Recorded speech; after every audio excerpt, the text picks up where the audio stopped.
Hello বন্ধুরা, তোমরা কেমন আছো? আশা করি তোমরা ভালো আছো আর ভালো থেকো। আমি একটা কথা বলতে এসেছি। আমার নাম রণতোষ দাস। এটি আমার ইউটিউব চ্যানেল, যেখানে আমি সানডে সাসপেন্সের মির্দার গল্পগুলোর মধ্যে কিছু গল্প তুলে ধরি আপনাদের কাছে। আমাকে সাপোর্ট করার জন্য আপনাদের অসংখ্য ধন্যবাদ। আমার আরেকটি ইউটিউব চ্যানেল আছে, সেটার নাম হলো টিপস উইথ লার্ন ওয়ার্ল্ড, যেটার লিংক ভিডিও ডেসক্রিপশনে আছে। টিপস উইথ লার্ন ওয়ার্ল্ড এই চ্যানেলে আমি আপনাদের ইংলিশ শেখাই, যাতে ইংলিশে কথা বলতে পারবে। একবার গিয়ে শুনুন, ভালো লাগবে। আর ভালো লাগলে এই চ্যানেলের মতো ওই চ্যানেলেও অনেক বেশি বেশি করে সাপোর্ট করো। অসংখ্য ধন্যবাদ আপনাদের। আর বেশি সময় নষ্ট করব না, এখন গল্পটি শোনা যাক। বাংলা সাহিত্যের রোমাঞ্চকর কিছু গল্প দিয়ে সাজানো আমাদের এই বিশেষ নিবেদন সানডে সাসপেন্স। সাহিত্যিক অধ্যাপক নারায়ণ গঙ্গোপাধ্যায় জন্মেছিলেন 1919 সালে। এমএ পরীক্ষায় কলকাতা বিশ্ববিদ্যালয় থেকে বাংলায় ফার্স্ট ক্লাস ফার্স্ট হয়েছিলেন। সিটি কলেজ এবং কলকাতা বিশ্ববিদ্যালয়ে তিনি অধ্যাপনা করেছেন। টেনিদার সৃষ্টিকর্তা এই লেখক মূলত কিশোর সাহিত্যের জন্যই জনপ্রিয়, কিন্তু সানডে সাসপেন্সে আজ যে গল্পটি আপনাকে শোনানো হবে সেটি প্রাপ্ত বয়স্কদের জন্যই বলা যেতে পারে। টোপ 100 বছরের সেরা গল্প, এই বইটি থেকে আজ শুনবেন এই গল্পটি। প্রধান চরিত্রে গল্পের লেখক এস্টেটের আরদালিরা এবং রাজা বাহাদুর আর.এন. চৌধুরী। গল্প পাঠে মীর, গল্পের সূত্রধার দ্বীপ। শুরু হচ্ছে টোপ।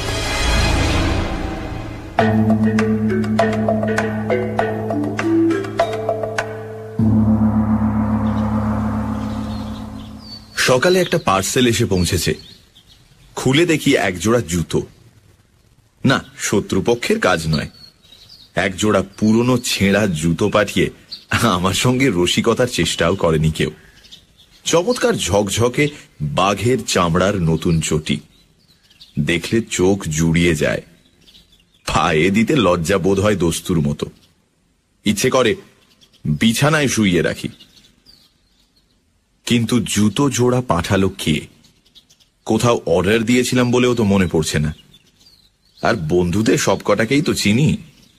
বিনামূল্যে এমন এক জোড়া জুতো পাঠানোর মতো দরাজ মেজাজ এবং ট্যাঁক কারুর আছে বলেও জানি না। তাহলে ব্যাপারটা কি? খুব আশ্চর্য হব কিনা ভাবছি, এমন সময় একখানা সবুজ রঙের কার্ড চোখে পড়ল। উইথ বেস্ট কমপ্লিমেন্টস অফ রাজা বাহাদুর N.R. চৌধুরী, রামগঙ্গা এস্টেট। আর তখনই মনে পড়ে গেল। মনে পড়ল 8 মাস আগেকার এক আরণ্যক ইতিহাস, একটি বিচিত্র শিকার কাহিনী। রাজা বাহাদুরের সঙ্গে আলাপের ইতিহাসটা ঘোলাটে, সূত্রগুলো এলোমেলো। যতদূর মনে হয় আমার এক সহপাঠী তার এস্টেটে চাকরি করত। তারই যোগাযোগে রাজা বাহাদুরের এক জন্মবাসরে আমি একটা কাব্য সম্বর্ধনা জ্ঞাপন করেছিলাম। ঈশ্বরগুপ্তের অনুপ্রাস চুরি করে যে প্রশস্তি রচনা করেছিলাম তার 2 লাইন এইরকম: ত্রিভুবন প্রভাকর ওহে প্রভাকর, গুণবান মহিয়ান হে রাজেন্দ্রবর, ভূতলে অতুল কীর্তি রামচন্দ্র সম, অরাতি দমন ওহে তুমি নিরুপম। কাব্যচর্চার ফললাভ হলো একেবারে নগদ নগদ। পড়েছি আকবরের সভাসদ আব্দুর রহিম খান খানান হিন্দি কবি গঙ্গের 4 লাইন কবিতা শুনে 4 লক্ষ টাকা পুরস্কার দিয়েছিলেন। দেখলাম সে নবাবী মেজাজের ঐতিহ্যটা গুণবান মহিয়ান অরাতি দমন মহারাজ এখনো বজায় রেখেছেন। আমার মতো দিনাতি দিনের উপরেও রাজদৃষ্টি পড়ল। তিনি আমাকে ডেকে পাঠালেন, প্রায় চা খাওয়াতে লাগলেন। তারপর সামান্য একটা উপলক্ষ করে দামি একটা সোনার হাতঘড়ি উপহার দিয়ে বসলেন এক সময়। সেই থেকে রাজা বাহাদুর সম্পর্কে অত্যন্ত কৃতজ্ঞ হয়ে আছি আমি। নিছক কবিতা মেলাবার জন্য বিশেষণগুলো ব্যবহার করেছিলাম, এখন সেগুলোকেই মন প্রাণ দিয়ে বিশ্বাস করতে শুরু করেছি। রাজা বাহাদুরকে আমি শ্রদ্ধা করি, আর গুণগ্রাহী লোককে শ্রদ্ধা করাই তো স্বাভাবিক। বন্ধুরা বলে মোসাহেব, কিন্তু আমি জানি ওটা নিছক গায়ের জ্বালা। আমার সৌভাগ্যে ওদের ঈর্ষা, তা আমি পরোয়া করি না। নৌকা বাঁধতে হলে বড় গাছ দেখে বাঁধাই ভালো, অন্তত ছোটখাটো ঝড়ঝাপটার আঘাতে সম্পূর্ণ নিরাপদ। তাই মাস 8 আগে রাজা বাহাদুর যখন শিকারে তার সহযাত্রী হওয়ার জন্য আমাকে নিমন্ত্রণ জানালেন, তখন আমি ঠেলতে পারলাম না। কলকাতার সমস্ত কাজকর্ম ফেলে ঊর্ধ্বশ্বাসে বেরিয়ে পড়া গেল। তাছাড়া গোরা সৈন্যদের মাঝে মাঝে রাইফেল উঁচিয়ে শকুন মারতে দেখা ছাড়া শিকার সম্বন্ধে কোনো স্পষ্ট ধারণাই নেই আমার। সেদিক থেকেও মনের ভেতরে গভীর এবং নিবিড় একটা প্রলোভন ছিল।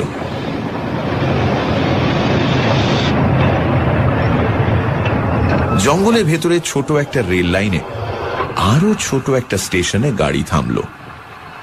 নামবার সঙ্গে সঙ্গে সোনালি তকমা আটা ঝকঝকে পোশাক পরা আরদালি এসে সেলাম দিল আমাকে, বললে, হুজুর চলুন। স্টেশনের বাইরে মেটে রাস্তায় দেখি মস্ত একখানা গাড়ি, যার পুরো নাম রোলস রয়েস, সংক্ষেপে যাকে বলে রোজ। তার রোজই বটে।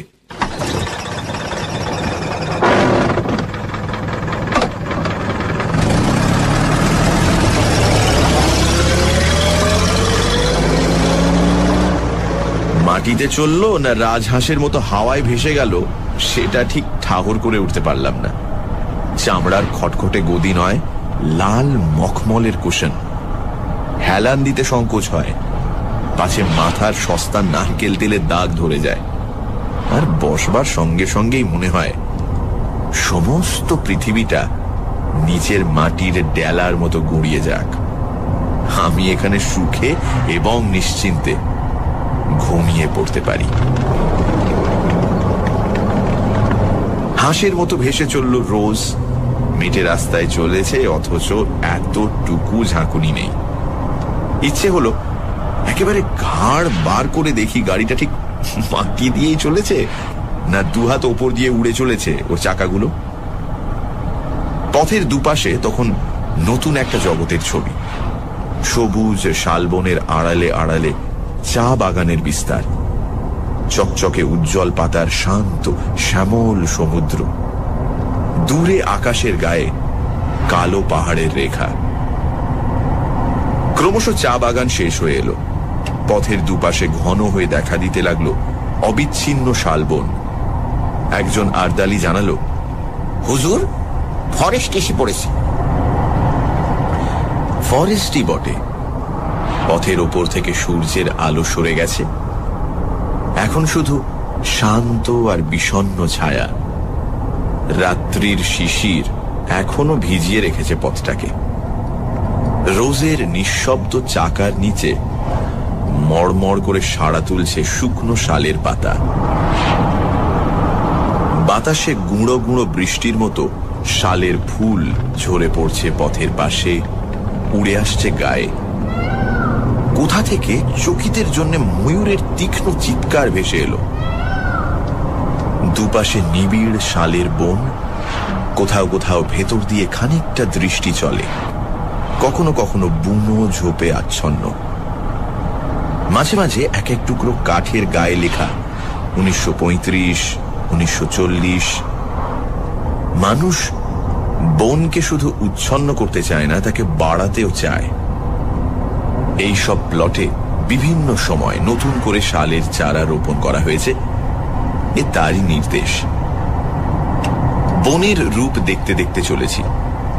মাঝে মাঝে ভয় যে করছিল না এমন নয়। এই ঘন জঙ্গলের মধ্যে হঠাৎ যদি গাড়ির ইঞ্জিন খারাপ হয়ে যায় আর তাক বুঝে যদি লাফ মারে একটা বুনো জানোয়ার, তাহলে পকেটের ফাউন্টেন পেনটা ছাড়া আত্মরক্ষার আর কোনো অস্ত্র টস্ত্র সঙ্গে নেই। শেষটায় আর থাকতে না পেরে জিজ্ঞাসা করে বসলাম, হ্যাঁ রে, এখানে বাঘ আছে? ওরা অনুকম্পার হাসি হাসল। হ্যাঁ হুজুর। ভালুক? রাজা রাজরার সহবত, কাজেই যতটুকু জিজ্ঞাসা করব ঠিক ততটুকুই উত্তর। ওরা বলল, হ্যাঁ হুজুর। অজগর সাপ? জি মালিক। প্রশ্ন করার উৎসাহ ওই পর্যন্তই এসে থেমে গেল আমার। যেরকম দ্রুত উত্তর দিয়ে যাচ্ছে, তাতে কোনো প্রশ্নই যে না বলে আমাকে আশ্বস্ত করবে এমন তো মনে হচ্ছে না। যতদূর মনে হচ্ছিল, গরিলা, হিপোপটেমাস, ভ্যাম্পায়ার কোনো কিছুই বাকি নেই। এখানে জুলু কিংবা ফিলিপিনোরাও বিষাক্ত বুমেরাং বাগিয়ে আছে কিনা, এবং মানুষ পেলে তারা বেগুন পোড়া করে খেতে ভালোবাসে কিনা, এই জাতীয় একটা কুটিল জিজ্ঞাসাও আমার মনে জেগে উঠেছে ততক্ষণে, কিন্তু নিজেকে সামলে নিলাম। খানিকটা আসতেই গাড়িটা ঘস ঘস করে ব্রেক কষলো একটা। আমি প্রায় আর্তনাদ করে উঠলাম, কিরে বাঘ নাকি? আরদালিরা মুচকি হাসলো। না হুজুর, এসে পড়েছি। ভালো করে তাকিয়ে দেখি, সত্যিই তো এসে পড়েছি, সন্দেহ নেই। পথের বাঁদিকে ঘন শালবনের ভেতরে একটুখানি ফাঁকা জমি, সেখানে কাঠের তৈরি বাংলো প্যাটার্নের একখানা দোতলা বাড়ি। এই নিবিড় জঙ্গলের ভেতর যেমন আকস্মিক, তেমনি অপ্রত্যাশিত। গাড়ির শব্দে বাড়িটার ভেতর থেকে 2-3 জন চাপরাশি বেরিয়ে এলো ব্যতিব্যস্ত হয়ে। এতক্ষণ লক্ষ্য করিনি, এবার দেখলাম বাড়ির সামনে চওড়া একটা গড়খাই কাটা। লোকগুলো ধরাধরি করে মস্ত বড় এক ফালি কাঠ খাদটার ওপর সাঁকোর মতো বিছিয়ে দিল। তারই ওপর দিয়ে গাড়ি গিয়ে দাঁড়ালো রাজা বাহাদুর N.R. চৌধুরীর হান্টিং বাংলোর সামনে।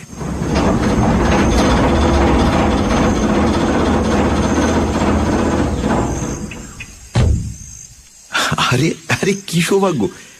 রাজা বাহাদুর স্বয়ং এসে বারান্দায় দাঁড়িয়েছেন আমার অপেক্ষায়। একগাল হেসে বললেন, আসুন আসুন, আপনার জন্য আমি এখনো চা পর্যন্ত খাইনি।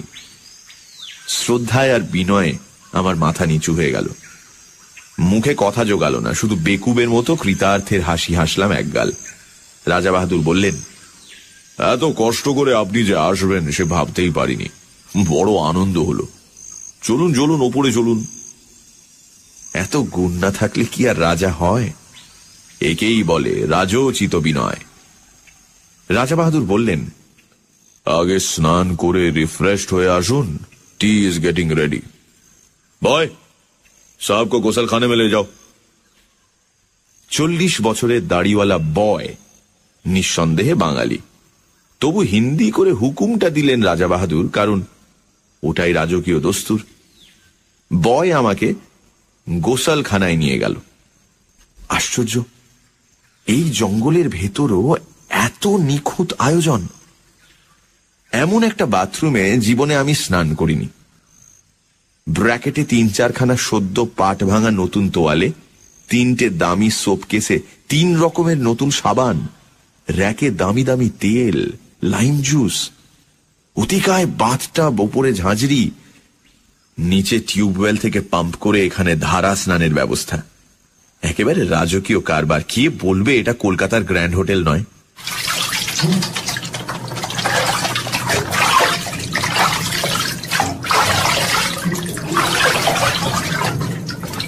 স্নান হয়ে গেল। ব্র্যাকেটে ধোপ দুরস্ত করা ফরাস ডাঙার ধুতি, সিল্কের লুঙ্গি, আদ্দির পাজামা। দামের দিক থেকে পাজামাটাই সস্তা মনে হলো, তাই পরে নিলাম। বয় বাইরেই দাঁড়িয়েছিল, নিয়ে গেল ড্রেসিং রুমে। ঘর জোড়া আয়না, পৃথিবীর যা কিছু প্রসাধনের জিনিস, কিছু আর বাকি নেই এখানে। ড্রেসিং রুম থেকে বেরুতে সোজা ডাক পড়ল রাজা বাহাদুরের লাউঞ্জে। রাজা বাহাদুর একখানা চেয়ারে চিত হয়ে শুয়ে ম্যানিলা চুরুট খাচ্ছিলেন। বললেন, আসুন, চা তৈরি। চায়ের বর্ণনা না করাই ভালো। চা, কফি, কোকো, ওভালটিন, রুটি, মাখন, পনির, চর্বিতে জমাট ঠান্ডা মাংস, কলা থেকে আরম্ভ করে পিচ পর্যন্ত প্রায় 10 রকমের ফল। সেই গন্ধমাদন থেকে যা পারি গোগ্রাসে গিলে চললাম আমি। রাজা বাহাদুর কখনো এক টুকরো রুটি খেলেন, কখনো একটু ফল, অর্থাৎ কিছুই খেলেন না, শুধু পরপর কাপ 3 চা ছাড়া। তারপর আরেকটা চুরুট ধরিয়ে বললেন, একবার জানলা দিয়ে চেয়ে দেখুন। দেখলাম। প্রকৃতির এমন অপূর্ব রূপ জীবনে আর দেখিনি। ঠিক জানলার নিচেই মাটিটা খাড়া 300-400 ফুট নেমে গেছে। বাড়িটা যেন ঝুলে আছে সেই রাক্ষসের শূন্যতার উপর। তলায় দেখা যাচ্ছে ঘন জঙ্গল, তার মাঝ দিয়ে পাহাড়ি নদীর একটা সংকীর্ণ নীলোজ্জ্বল রেখা। যতদূর দেখা যায় বিস্তীর্ণ অরণ্য চলেছে প্রসারিত হয়ে, তার সীমান্তে নীল পাহাড়ের প্রহরা। আমার মুখ দিয়ে বেরুল, চমৎকার। রাজা বাহাদুর বললেন, রাইট, আপনারা কবি মানুষ, আপনাদের তো ভালো লাগবেই। আমারই মাঝে মাঝে কবিতা লিখতে ইচ্ছে করে মশাই, কিন্তু নিচের ওই যে জঙ্গলটি দেখতে পাচ্ছেন, ওটি বড় সুবিধের জায়গা নয়। টেরাইয়ের ওয়ান অফ দি ফিয়ার্সেস্ট ফরেস্টস, একেবারে প্রাগ ঐতিহাসিক হিংস্রতার রাজত্ব। আমি সভয়ে জঙ্গলটার দিকে তাকালাম। ওয়ান অফ দ্য ফিয়ার্সেস্ট, কিন্তু ভয় পাওয়ার মতো কিছু তো দেখতে পাচ্ছি না। 400 ফুট নিচে ওই অতিকায় জঙ্গলটাকে একটা নিরবচ্ছিন্ন বেঁটে গাছের ঝোপ বলে মনে হচ্ছে। নদীর রেখাটাকে দেখাচ্ছে উজ্জ্বল একখানা পাতার মতো। আশ্চর্য সবুজ, আশ্চর্য সুন্দর। অফুরন্ত রোদে ঝলমল করছে অফুরন্ত প্রকৃতি। পাহাড়টা যেন গাঢ় নীল রং দিয়ে আঁকা। মনে হয় উপর থেকে ঝাঁপ দিয়ে পড়লে ওই স্তব্ধ গম্ভীর অরণ্য যেন আদর করে বুকে টেনে নেবে, রাশি রাশি পাতার একটা নরম বিছানার উপর। অথচ আমি বললাম, ওখানেই শিকার করবেন নাকি? খেপেছেন, নামবো কি করে? দেখছেন তো পেছনে 400 ফুট খাড়া পাহাড়। আজ পর্যন্ত ওখানে কোনো শিকারীর বন্দুক গিয়ে পৌঁছয়নি। তবে হ্যাঁ, ঠিক শিকার করি না বটে, আমি মাঝে মাঝে মাছ ধরি ওখান থেকে। মাছ ধরেন? আমি হাঁ করলাম। মাছ ধরেন কি রকম? ওই নদী থেকে নাকি? সেটা ক্রমশ প্রকাশ্য, দরকার হলে পরে দেখতে পাবেন।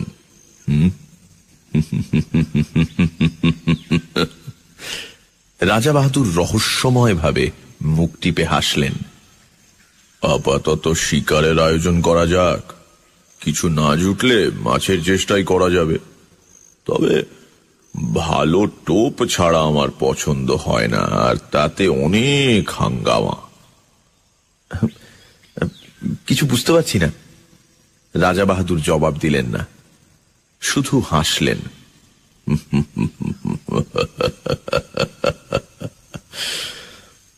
তারপর ম্যানিলা চুরুটের খানিকটা সুগন্ধি ধোঁয়া ছড়িয়ে বললেন, আপনি রাইফেল ছুঁড়তে জানেন? বুঝলাম কথাটি চাপা দিতে চাইছেন। সঙ্গে সঙ্গে জিহ্বাকে দমন করে ফেললাম। এর পরে আর কিছু জিজ্ঞেস করাটা সঙ্গত হবে না, শোভনও নয়। সেটা কোর্ট ম্যানারের বিরোধী। রাজা বাহাদুর আবার বললেন, রাইফেল ছুঁড়তে পারেন? বললাম, ছেলেবেলায় এয়ারগান ছুঁড়েছি। রাজা বাহাদুর হেসে উঠলেন, তা বটে, আপনারা কবি মানুষ, ওসব অস্ত্র শস্ত্রের ব্যাপার আপনাদের মানায় না। আমি অবশ্য 12 বছর বয়সে রাইফেল হাতে তুলে নিয়েছিলাম। আপনি চেষ্টা করে দেখুন না, কিছু শক্ত ব্যাপার নয়। উঠে দাঁড়ালেন রাজা বাহাদুর। ঘরের একদিকে এগিয়ে গেলেন। তাকে অনুসরণ করে আমি দেখলাম এ শুধু লাউঞ্জ নয়, রীতিমতো একটা ন্যাচারাল মিউজিয়াম এবং অস্ত্রাগার। খাওয়ার টেবিলে নিমগ্ন ছিলাম বলে এতক্ষণ দেখতে পাইনি, নইলে এর আগেই চোখে পড়া উচিত ছিল। চারিদিকে সারি সারি নানা আকারের আগ্নেয়াস্ত্র, গোটা চারেক রাইফেল, ছোট বড় নানা রকম চেহারা। একটা হুকের সঙ্গে খাপে আঁটা একজোড়া রিভলভার ঝুলছে, তার পাশেই ঝুলছে খোলা একখানা লম্বা শেফিল্ডের তলোয়ার। সূর্যের আলোর মতো তার ফলার নিষ্কলঙ্ক রং। মোটা চামড়ার বেল্টে ঝকঝকে পেতলের কার্তুজ, রাইফেলের, রিভলভারের। জরিদার খাপে খানতিনেক নেপালি ভোজালি, আর দেয়ালের গায়ে হরিণের মাথা, ভালুকের মুখ, নানা রকমের চামড়া, বাঘের, সাপের, হরিণের, গো সাপের। একটা টেবিলে অতিকায় হাতির মাথা, দুটো বড় বড় দাঁত এগিয়ে আছে সামনের দিকে। বুঝলাম এরা রাজা বাহাদুরের বীর কীর্তির নিদর্শন। ছোট একটা রাইফেল তুলে নিলেন রাজা বাহাদুর, বললেন, এটা লাইট জিনিস, তবে ভালো রিপিটার, অনায়াসে বড় বড় জানোয়ার ঘায়েল করতে পারে। আমার কাছে অবশ্য সবই সমান, লাইট রিপিটার যা, হাউইৎজা কামানো তাই।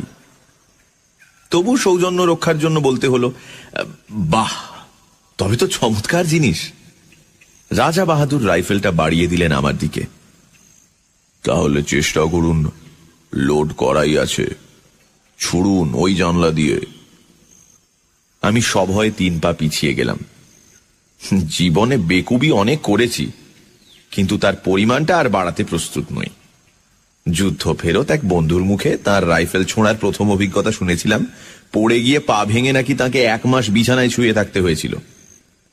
নিজেকে যতদূর জানি, আমার ফাঁড়া শুধু পা ভাঙার ওপর দিয়েই কাটবে বলে মনে হয় না।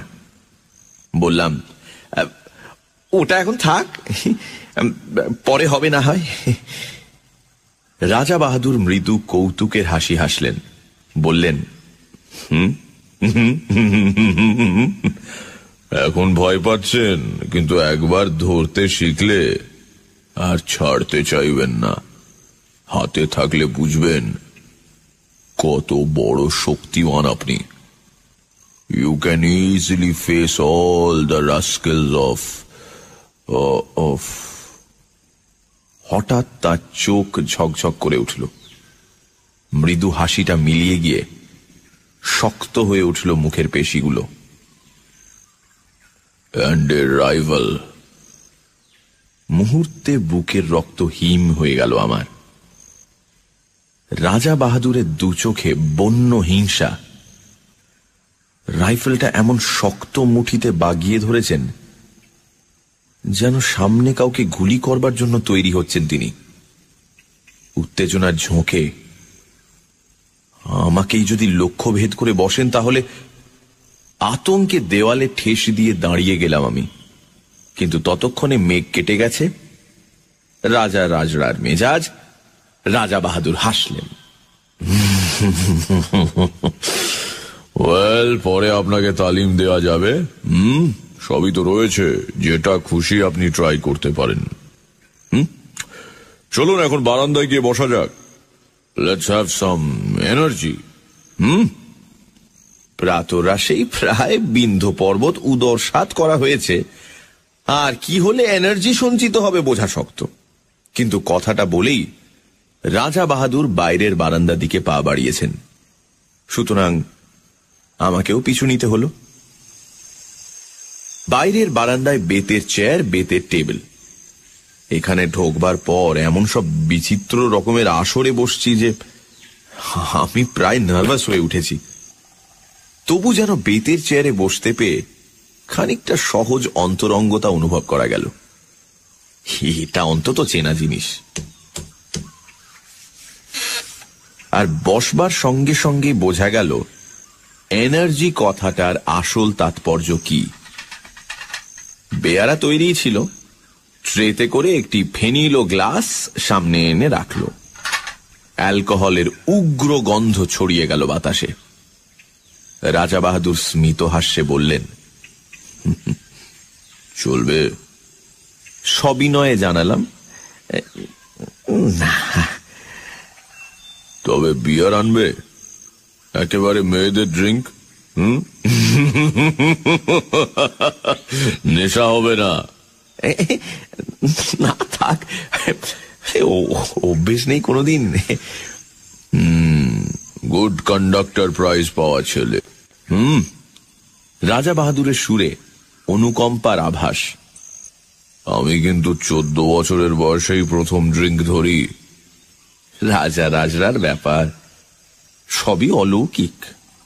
জন্মাবার সঙ্গে সঙ্গে কেউটের বাচ্চা, সুতরাং মন্তব্য অনাবশ্যক। ট্রে বারবার যাতায়াত করতে লাগলো। রাজা বাহাদুরের প্রখর উজ্জ্বল চোখ দুটো ঘোলাটে হয়ে এলো ক্রমশ। ফর্সা মুখ গোলাপি রং ধরল। হঠাৎ অসুস্থ দৃষ্টিতে তিনি আমার দিকে তাকালেন। আচ্ছা, বলতে পারেন আপনি রাজা নন কেন? এইরকম একটা প্রশ্ন করলে বোকার মতো দাঁত বের করে থাকা ছাড়া গত্যন্তর নেই। আমিও তাই করলাম। বলতে পারলেন না? না। আপনি মানুষ মারতে পারেন? এই আবার কিরকম কথা? আমার আতঙ্ক জাগলো। না। তাহলে বলতে পারবেন না। You are absolutely hopeless.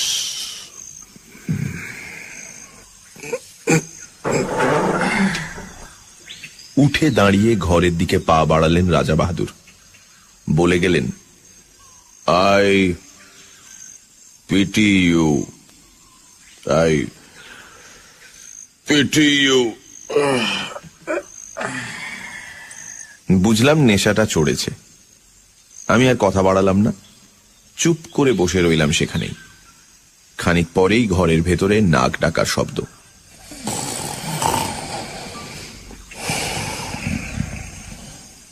তাকিয়ে দেখি তার লাউঞ্জের সেই চেয়ারটায় হাঁ করে ঘুমোচ্ছেন রাজা বাহাদুর। মুখের কাছে কতগুলো মাছি উঠছে ভন ভন করে। শিকারের প্রথম অভিজ্ঞতা। জঙ্গলের ভেতর বসে আছি মোটরে। দুটো তীব্র হেডলাইটের আলো পড়েছে সামনের সংকীর্ণ পথে আর দুধারের শালবনে। ওই আলোর রেখার বাইরে অবশিষ্ট জঙ্গলটায় যেন প্রেতপুরীর জমাট অন্ধকার। রাত্রির তমসায় আদিম হিংসা সজাগ হয়ে উঠেছে চারিদিকে। অনুভব করছি সমস্ত স্নায়ু দিয়ে এখানে হাতির পাল ঘুরছে দূরের কোনো পাহাড়ের পাথর গুঁড়িয়ে গুঁড়িয়ে। ঝোপের ভেতরে অজগর প্রতীক্ষা করে আছে অসতর্ক শিকারের আশায়। আসন্ন বিপদের সম্ভাবনায় উৎকর্ণ হয়ে আছে হরিণের পাল। আর কোনো একটা খাদের ভেতরে জলজল করছে ক্ষুধার্ত বাঘের চোখ। কালো রাত্রিতে জেগে আছে কালো অরণ্যের প্রাথমিক জীবন। রোমাঞ্চিত ভীত প্রতীক্ষায় চুপ করে বসে আছি মোটরের মধ্যে।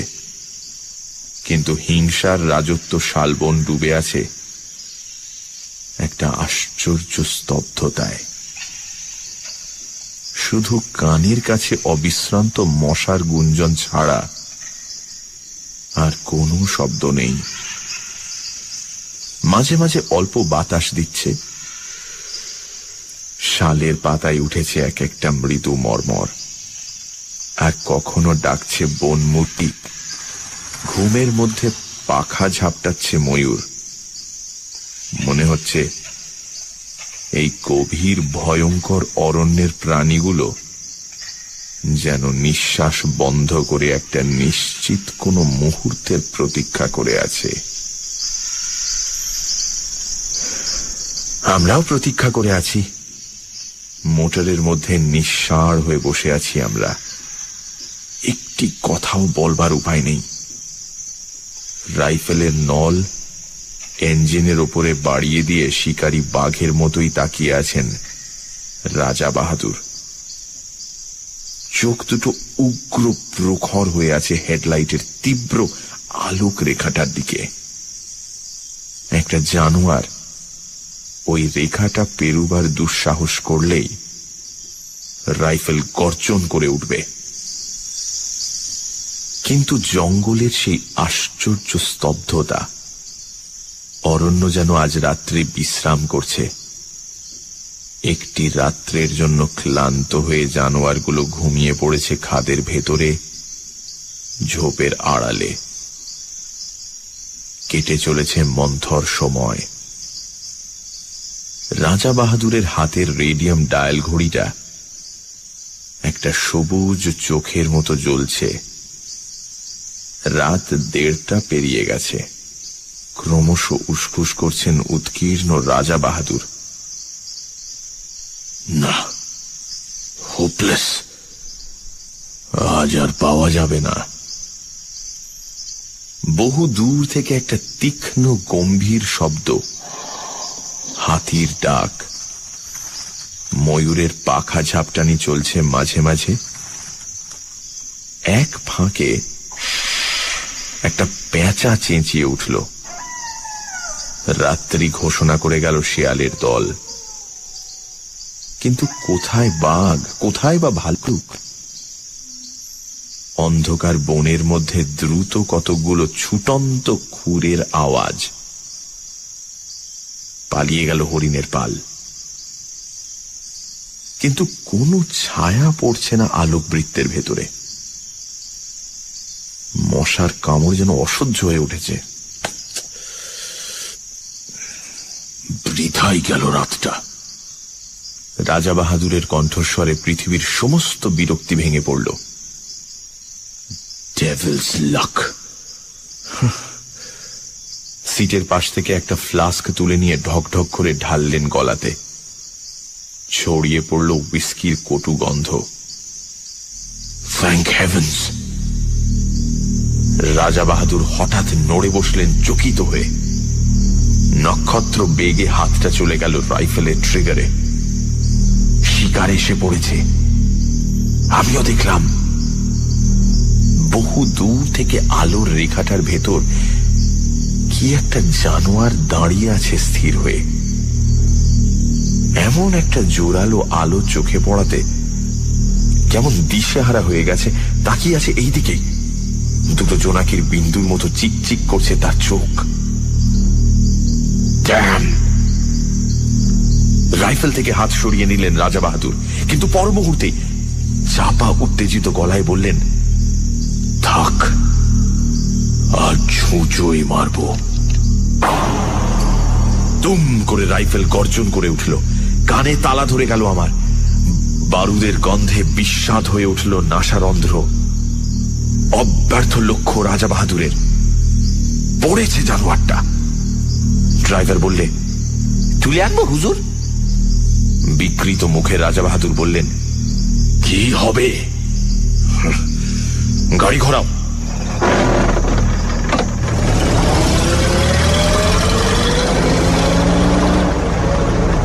রেডিয়াম ডায়ালের সবুজ আলোয় রাত 3টে। গাড়ি ফিরে চলল হান্টিং বাংলোর দিকে। একটা ম্যানিলা চুরুট ধরিয়ে রাজা বাহাদুর আবার বললেন, কিন্তু কি আশ্চর্য, জঙ্গল যেন রসিকতা শুরু করেছে আমাদের সঙ্গে। দিনের বেলা অনেক চেষ্টা করেও দুটো একটা বন মুরগি ছাড়া আর কিছু পাওয়া গেল না, এমনকি একটা হরিণ পর্যন্ত নয়। নাইট শুটিং এ সেই অবস্থা। পরপর 3 রাত্রি জঙ্গলের নানা জায়গায় গাড়ি থামিয়ে চেষ্টা করা হলো, কিন্তু নগদ লাভ যা ঘটল তা অমানসিক মশার কামড়। জঙ্গলের হিংস্র জন্তুর সাক্ষাৎ মিলল না বটে, কিন্তু মশাগুলো চিনতে পারা গেল। এমন সাংঘাতিক মশা যে পৃথিবীর কোথাও থাকতে পারে, এতদিন এ ধারণা ছিল না আমার। তবে মশার কামড়ের ক্ষতিপূরণ চলতে লাগলো গন্ধমাদন উজাড় করে। সত্যি বলতে কি, শিকার করতে না পারলেও মনের দিক থেকে বিন্দুমাত্র ক্ষোভ ছিল না আমার। জঙ্গলের ভেতরে এমন রাজসূয় যজ্ঞের আয়োজন কল্পনারও বাইরে। জীবনে এমন দামি খাবার কোনোদিন মুখে তুলিনি, এমন চমৎকার বাথরুমে স্নান করিনি কখনো, এত পুরু জাজিমের বিছানায় শুয়ে অস্বস্তিতে প্রথম দিন তো ঘুমোতেই পারিনি আমি।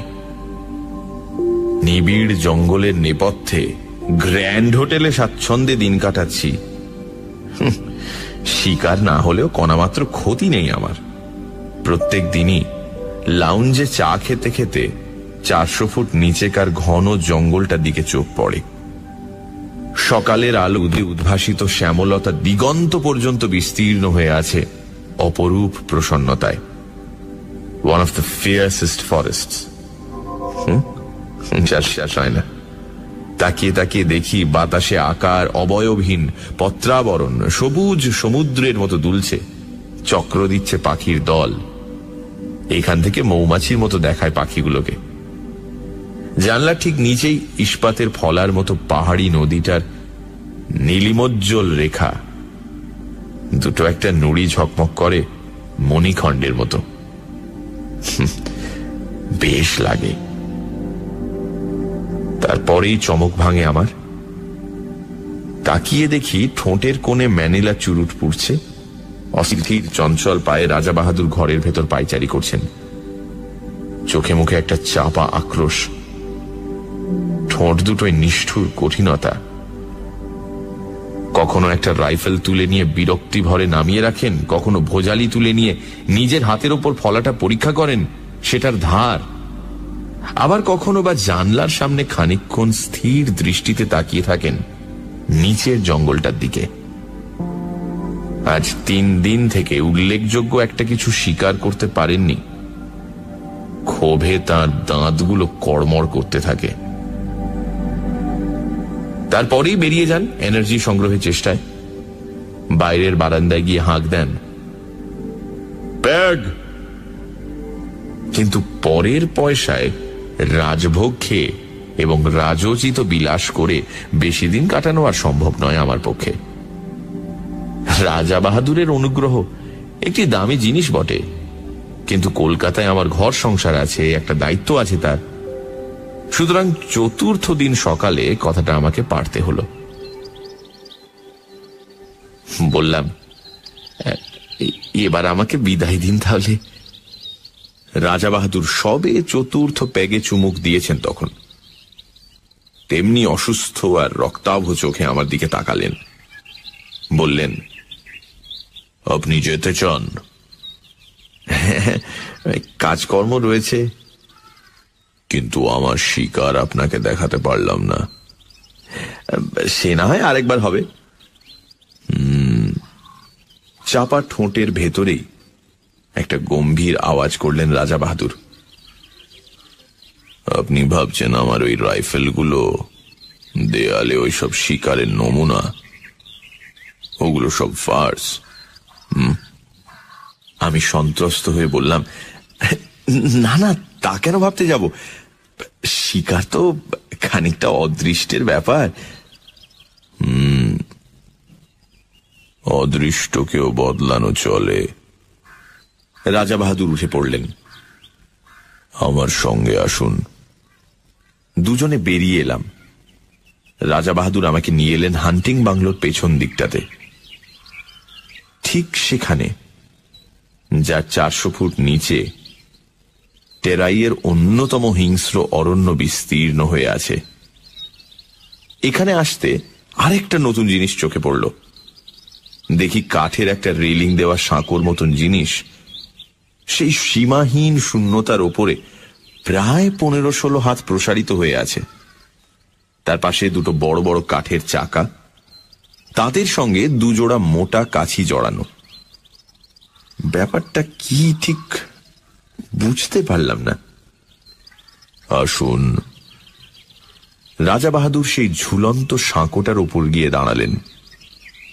আমিও গেলাম তার পেছন পেছন। একটা আশ্চর্য বন্দোবস্ত। ঠিক সাঁকোটার নিচেই পাহাড়ি নদীটার রেখা, নুড়ি মেশানো সংকীর্ণ বালু তট তার দুপাশে, তাছাড়া জঙ্গল আর জঙ্গল। নিচে তাকাতে আমার মাথা ঘুরে গেল। রাজা বাহাদুর বললেন, জানেন এসব কি? না। আমার মাছ ধরবার বন্দোবস্ত। এর কাজ খুব গোপনে, নানা হাঙ্গামা আছে, কিন্তু অব্যর্থ। ঠিক বুঝতে পারছি না। আজ রাত্রেই বুঝতে পারবেন। শিকার দেখাতে আপনাকে ডেকে এনেছি। নতুন একটা শিকার দেখাবো, কিন্তু কোনো দিন এর কথা কারো কাছে প্রকাশ করতে পারবেন না। কিছু না বুঝেই মাথা নাড়লাম। না, তাহলে আজ রাতটা অবধি থাকুন, কাল সকালেই আপনার গাড়ির ব্যবস্থা করব। রাজা বাহাদুর আবার হান্টিং বাংলোর সম্মুখের দিকে এগোলেন। কাল সকালের পর এমনিতেই আপনার আর এখানে থাকা চলবে না। একটা কাঠের সাঁকো, দুটো কপিকলের মতো জিনিস, মাছ ধরার ব্যবস্থা। কাউকে বলা যাবে না এবং কাল সকালেই চলে যেতে হবে। সবটা মিলিয়ে যেন রহস্যের খাস মহল একেবারে। আমার কেমন এলোমেলো লাগতে লাগলো সমস্ত, কিন্তু ভালো করে জিজ্ঞাসা করতে পারলাম না। রাজা বাহাদুরকে বেশি প্রশ্ন করতে কেমন অস্বস্তি লাগে আমার, অনধিকার চর্চা মনে হয়। বাংলোর সামনে 3-4টে ছোট ছোট নোংরা ছেলে মেয়ে খেলা করে বেড়াচ্ছে। হিন্দুস্তানি কিপারটা এওয়ারি সম্পত্তি। কিপারটাকে সকালে রাজা বাহাদুর শহরে পাঠিয়েছেন। কিছু দরকারি জিনিসপত্র কিনে কাল সে ফিরবে। ভারী ভারী বিশ্বাসী আর অনুগত লোক। মাতৃহীন ছেলে মেয়েগুলো সারা দিন হুটোপাটি করে ডাক বাংলোর সামনে। রাজা বাহাদুর বেশ অনুগ্রহের চোখে দেখেন ওদের। দোতলার জানলা থেকে পয়সা, রুটি কিংবা বিস্কুট ছুঁড়ে দেন। নিচে ওরা সেগুলো নিয়ে কুকুরের মতো লোফালুফি করে। রাজা বাহাদুর তাকিয়ে তাকিয়ে দেখেন সকৌতুকে। আজও ছেলে মেয়েগুলো হুল্লোড় করে তার চারিপাশে এসে ঘিরে দাঁড়ালো। বললে, হুজুর সেলাম।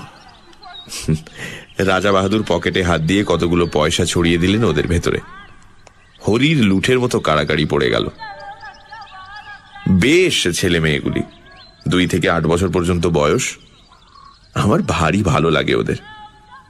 আরণ্যক জগতের শাল শিশুদের মতো সতেজ আর জীবন্ত প্রকৃতির ভেতর থেকে প্রাণ আহরণ করে যেন বড় হয়ে উঠেছে। সন্ধ্যায় ডিনার টেবিলে বসে আমি বললাম, আজ রাত্রে মাছ ধরবার কথা আছে আপনার। চোখের কোণা দিয়ে আমার দিকে তাকালেন রাজা বাহাদুর। লক্ষ্য করেছি আজ সমস্ত দিন বড় বেশি মদ খাচ্ছেন আর ক্রমাগত চুরুট টেনে চলেছেন। ভালো করে আমার সঙ্গে কথা পর্যন্ত বলেননি। ভেতরে ভেতরে কিছু একটা ঘটে চলেছে তাঁর। রাজা বাহাদুর সংক্ষেপে বললেন, আমি সসংকোচে জিজ্ঞাসা করলাম, কখন হবে? এক মুখ ম্যানিলা চুরুটের ধোঁয়া ছড়িয়ে তিনি জবাব দিলেন, সময় হলে ডেকে পাঠাবো। এখন আপনি গিয়ে শুয়ে পড়ুন, স্বচ্ছন্দে কয়েক ঘন্টা ঘুমিয়ে নিতে পারেন। শেষ কথাটা পরিষ্কার আদেশের মতো শোনালো। বুঝলাম আমি বেশিক্ষণ আর তার সঙ্গে কথা বলি এ তিনি চান না। তাড়াতাড়ি শুয়ে পড়তে বলাটা অতিথি পরায়ণ গৃহস্থের অনুনয় নয়, রাজার নির্দেশ, এবং সে নির্দেশ পালন করতে বিলম্ব না করাই ভালো। কিন্তু অতি নরম জাজিমের বিছানায় শুয়েও ঘুম আসছে না। মাথার ভিতর আবর্তিত হচ্ছে অসংলগ্ন চিন্তা। মাছ ধরা, কাঠের সাঁকো, কপিকল, অত্যন্ত গোপনীয়, অতলস্য। তারপর এপাশ ওপাশ করতে করতে কখন যে চৈতন্য আচ্ছন্ন হয়ে এলো তা আমি নিজেই টের পাইনি। মুখের উপর ঝাঁঝালো একটা টর্চের আলো পড়তে আমি ধড়মড় করে উঠে পড়লাম। রাত তখন কটা ঠিক জানি না। আরণ্যক পরিবেশে নির্জনতা আবির্ভূত। বাইরে শুধু তীব্র কণ্ঠ ঝিঁঝির ডাক। আমার গায়ে বরফের মতো ঠান্ডা একটা হাত পড়েছে কার। সে হাতের স্পর্শে পা থেকে মাথা পর্যন্ত শিউরে গেল আমার। রাজা বাহাদুর বললেন, সময় হয়েছে, চলুন। আমি কি বলতে যাচ্ছিলাম, ঠোঁটে আঙুল দিলেন রাজা বাহাদুর। কোনো কথা নয়, আসুন। এই গভীর রাত্রে এমনই নিঃশব্দে আহ্বান, সবটা মিলিয়ে একটা রোমাঞ্চকর উপন্যাসের পটভূমি তৈরি হয়েছে যেন। কেমন একটা অস্বস্তি, একটা অনিশ্চিত ভয়ে গা ছমছম করতে লাগলো আমার। মন্ত্রমুগ্ধের মতো রাজা বাহাদুরের পেছন পেছন বেরিয়ে এলাম। হান্টিং বাংলোটা অন্ধকার, একটা মৃত্যুর শীতলতা ঢেকে রেখেছে তাকে। এক টানা ঝিঁঝির ডাক, চারিদিকে অরণ্যে কান্নার শব্দের মতো পত্র মর্মর। গভীর রাত্রিতে জঙ্গলের মধ্যে মোটর থামিয়ে বসে থাকতে আমার ভয় করেছিল, আজও ভয় করছে, কিন্তু এ ভয়ের চেহারা আলাদা।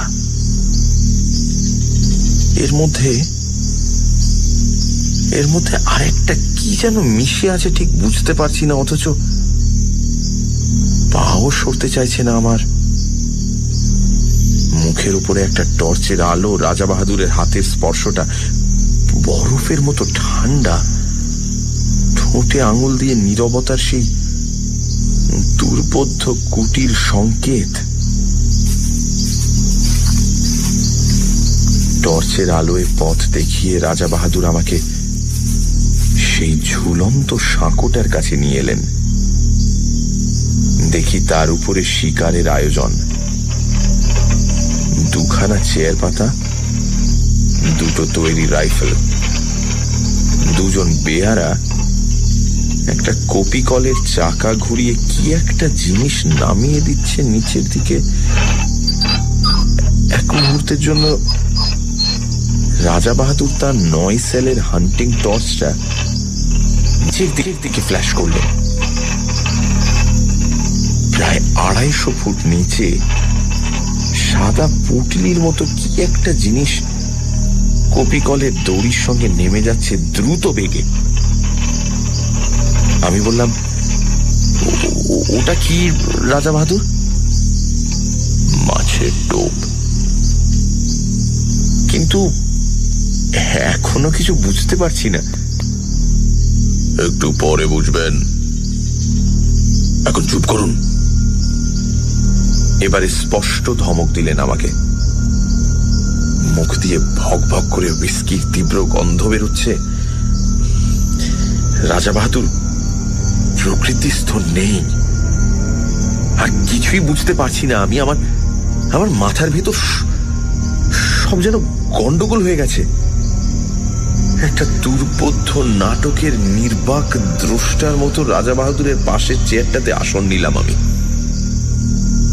ওদিকে ঘন কালো বনান্তের উপর ভাঙা চাঁদ দেখা দিল।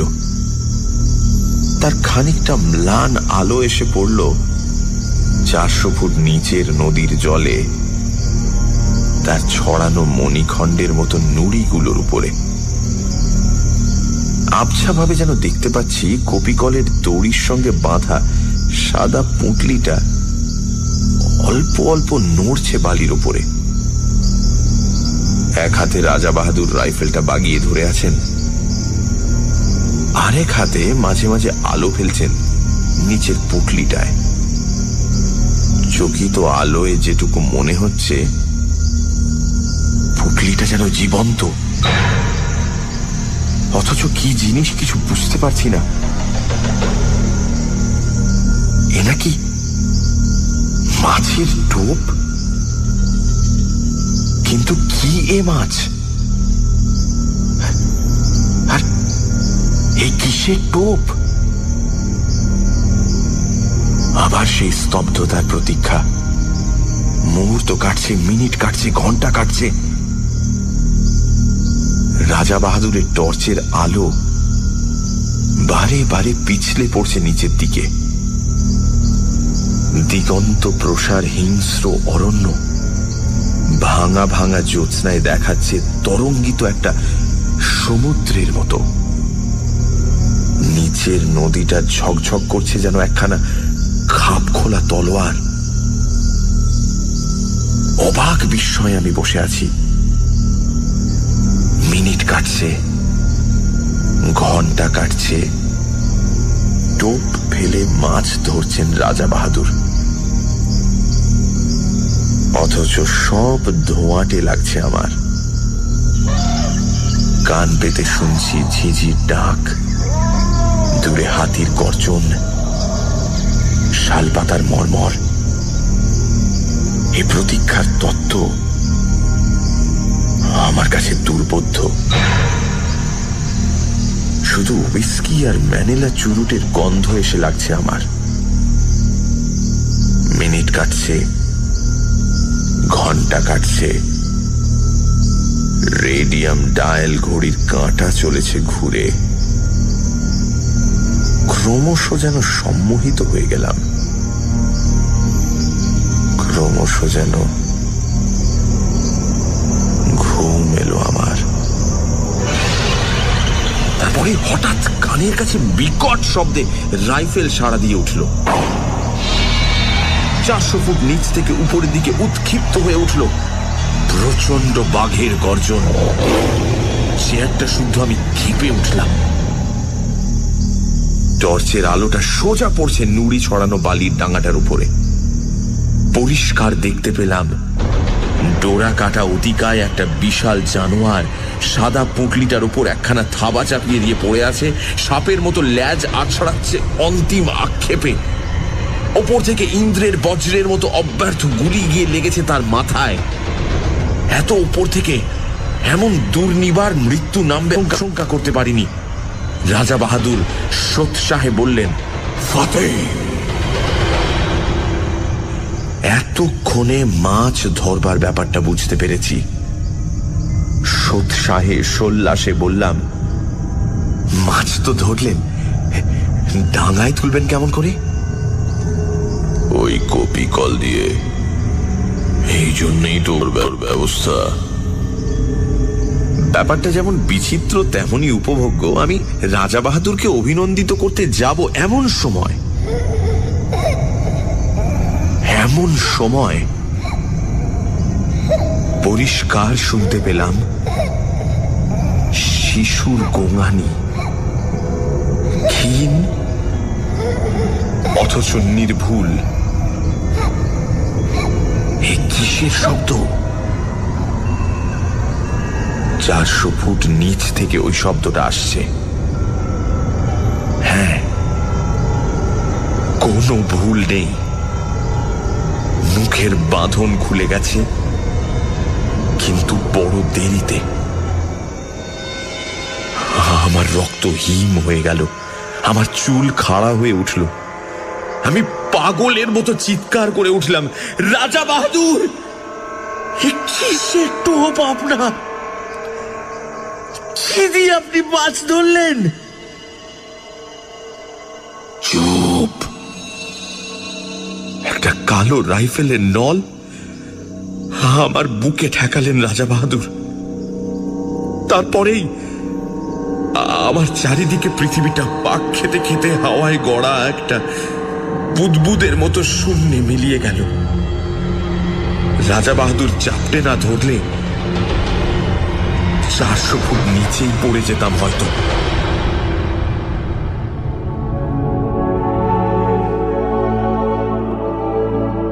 কিপারের একটা বেওয়ারিশ ছেলে যদি জঙ্গলে হারিয়ে গিয়ে থাকে তা অস্বাভাবিক নয়, তাতে কারো ক্ষতি নেই। কিন্তু প্রকাণ্ড রয়্যাল বেঙ্গল মেরেছিলেন রাজা বাহাদুর লোককে ডেকে দেখানোর মতো। তাই 8 মাস পরে এই চমৎকার চটি জোড়া উপহার এসেছে। 8 মাস আগেকার সে রাত্রি এখন স্বপ্ন হয়ে যাওয়াই ভালো। কিন্তু এই চটি জোড়া অতি মনোরম বাস্তব। পায়ে দিয়ে একবার হেঁটে দেখলাম, যেমন নরম তেমনি আরাম।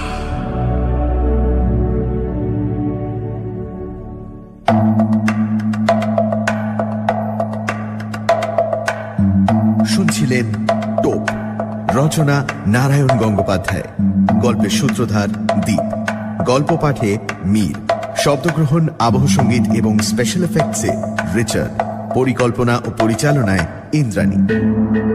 রেডিও মির্চির তরফ থেকে আন্তরিক ধন্যবাদ লেখক পুত্র শ্রী অরিজিৎ গাঙ্গুলিকে আমাদের পাশে থাকার জন্য। আগামী সপ্তাহে ঠিক এই সময় আরো একটি রোমাঞ্চকর গল্প নিয়ে হাজির হবে সানডে সাসপেন্স।